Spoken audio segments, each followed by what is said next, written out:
So what you see here is really a meeting of printed electronics and 3D printing. So on the one hand, the item itself is printed, so you have a shape, a structure, and then within that you've got the electronic traces, the conductive traces rather, positioned so that obviously you can see here this is the beginnings of a thermometer. And one of the questions is, how much of a product can I print?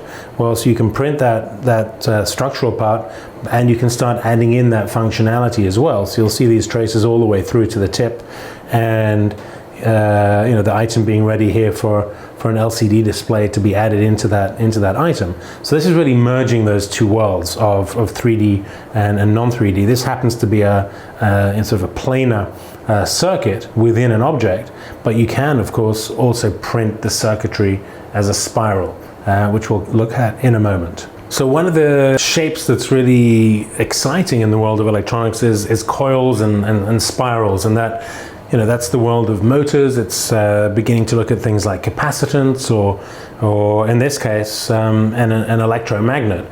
And what we're looking at here is 12 layers of coil that are built up. These layers are printed, they're very, very thin because the printer is able to deposit very thin layers of material. And essentially what you get here is an entirely new way of making a electrically functional part, in this case a coil, which actually I can plug in. One thing that I want to show you is that it's not working as a magnet now when it isn't plugged in, but if we then connect that to a power source as follows, we'll give it a couple of seconds to warm up. That little magnet there is then something that you can pick up with the electromagnet. And it's fully functional as you'd expect it to be.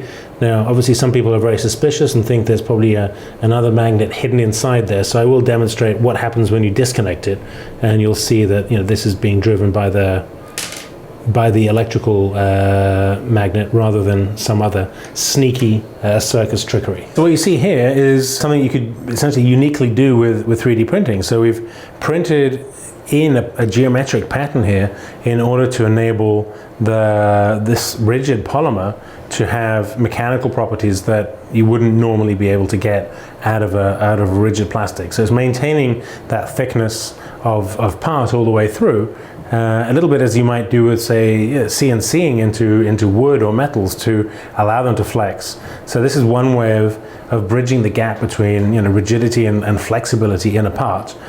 So following on that theme of flexibility, so one way, as we just saw, is printing in geometries into the polymer, and this part actually uses a slightly different technique where you might be able to make out the taper here in that polymer. So there's a mechanical strain relief essentially. You go down from a thicker rigid part of the board, which over here you can see is also the bit where you'd be able to, say, solder parts, or even in this case into those cavities you could embed the parts as well. And because of that strain relief going through, as the part gets thinner, it goes from being rigid to being flexible. And you can tune the amount of bend or flex you want to get in this part of the component by adjusting its thickness in your part design. So you can do both rigid and flexible. You can certainly use this, for example, in bend to fit type applications, where you might want things to fit into a smaller constrained space, and you can adjust the fit not just in terms of size, but mechanical properties as well. So this little trinket is an example of what you could call an MID, like a molded interconnect device, along the lines of the way in which the antennas in most smartphones today are made, where you will need a topography to get the most out of your circuit in order, for example, with antennas to get that benefit of a three-dimensional antenna. Essentially what you're seeing here then is there's a right angle, which is the kind of shape in the conductor that you might associate with a traditional circuit, but you can also see, of course, that because we're printing, we can print in curves.